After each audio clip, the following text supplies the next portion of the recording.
तो next point है, it is a multi डिसिप्लिनर। जो ये मैनेजमेंट है हम कह सकते हैं इसके अंदर हम बहुत से जो दर्शन यानी ज्ञान होते हैं, बहुत से नॉलेज पढ़ सकते हैं, बहुत से दूसरे सब्जेक्टों के बारे में पढ़ सकते हैं, जैसे फिजियोलॉजी, समाजशास्त्र, मानव शास्त्र, अर्थशास्त्र, संख्याकी, गुणात्मक। अगर हम मैनेजमेंट कर रहे होते हैं तो हम सीधी सी बात है मैनेजमेंट में मैथमेटिक्स के बारे में भी पढ़ते हैं, समाज के बारे में पढ़ते हैं, भी हमारा जो बिजनेस हो कैसे करना। तो हम कह सकते हैं भी एक मल्टी डिसिप्लिनर है जिसके अंदर हम एक सब्जेक्ट के बारे में नहीं बल्कि बहुत से सब्जेक्टों के बारे में पढ़ते हैं। नेक्स्ट पॉइंट है, ये एक सामाजिक विज्ञान है, यानी कि it is a social science.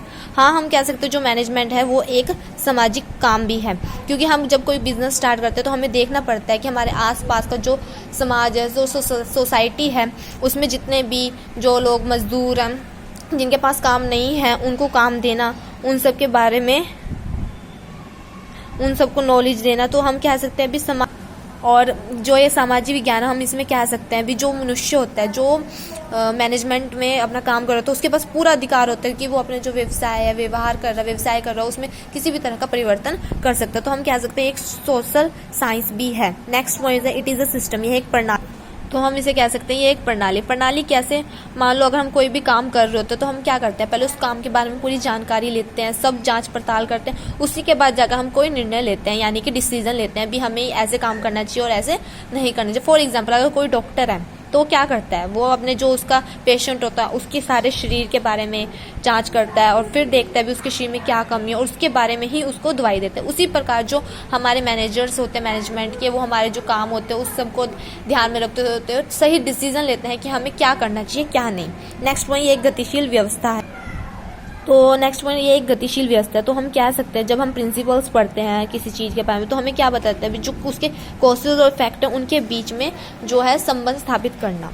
यानी कि मान लो अगर हम कोई शॉप है, ठीक है, उसमें ग्राहक आते हैं, कस्टमर, तो हम क्या करते हैं ग्राहक की रुचि जिन चीज़ों में होते हैं उन चीज़ों के बारे में उत्पादन करते हैं, यानी कि उन चीज़ों को लाते हैं, जो चीज़ उनको आकर्षित कर सकते हैं वो चीज़ खरीदते हैं। तो ऐसी नीतियाँ बनाते हैं भी जिससे कि हमारी जो शॉप है वो काफ़ी चले, कस्टमर हमारी तरफ आए। तो ऐसे ही उसको हम कह सकते हैं ये गतिशील व्यवस्था है जिसके अंदर अपने प्रोडक्ट्स के बारे में बताना, यानी कि गतिशील करना, नए नए सामान लाना जिससे हमारे जो कस्टमर है वो हमारी तरफ आकर्षित हुए।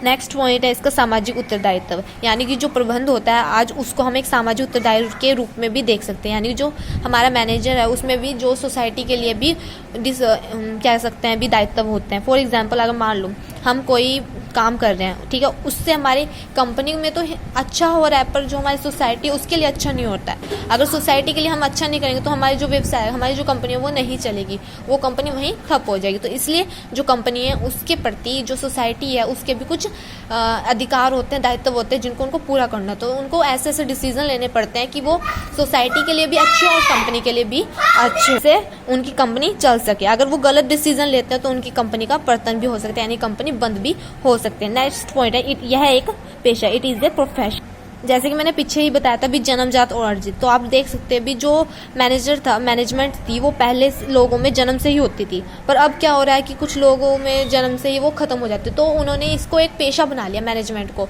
लोगों ने इंस्टीट्यूट स्टार्ट करे हैं जिनकी वजह से लोग वहाँ से जो मैनेजर है उसके बारे में पढ़ सकते हैं, लिख सकते हैं। तो क्या सकते हैं भी एक प्रोफेशन भी है, लोगों ने इसको पेशा बना रखा है पैसे कमाने का, क्योंकि हम इसमें इंस्टीट्यूट में जाते हैं तो पैसे देते हैं और वहाँ से सीखते हैं। नेक्स्ट पॉइंट है, यह विज्ञान एवं कला दोनों है। तो हम कह सकते हैं भी जो हमारी मैनेजमेंट है वो साइंस भी और आर्ट भी। वो कैसे कि जब हम मैनेजमेंट को अगर हम पुराने तरीकों से करते रहते हैं, जो पुराने उनके तरीके हैं उनके तरीकों से करते जाते हैं, एक ही मेथड को बार बार यूज़ करते रहते हैं, तो उसको क्या कहते हैं, उसको हम आर्ट ही कहेंगे। और साइंस क्या है, साइंस हमें यह है कि जो हमारे मैनेजमेंट है उसमें नए नए तरीकों की खोज करना, नए नए आविष्कार करना, जिससे क्या मैनेजमेंट और इजी और अच्छे से यूजफुल हो सके, उसको हम साइंस कहते हैं। वैसे तो साइंस और आर्ट दोनों ही सेम है, पर साइंस और आर्ट में डिफिकल्ट है। जो लोग पुराने व्यवसाय जैसे पुरानी कंपनी है वो अपने वही पुराने मेथड लेकर चल रहे हैं, और जो न्यू कंपनी है न्यू मार्केट में आ रही है वो ऊंचाइयों को छू रही है, वो कैसे छू रही है, वो साइंस के थ्रू छू रही है। वो नए नए आविष्कार करते हैं, कंपनी में नए नए सामान लाते हैं, नए नए मेथड यूज़ करते हैं, उसके थ्रू क्या होती है उनकी कंपनी ज़्यादा एक्टिवफुल होती है।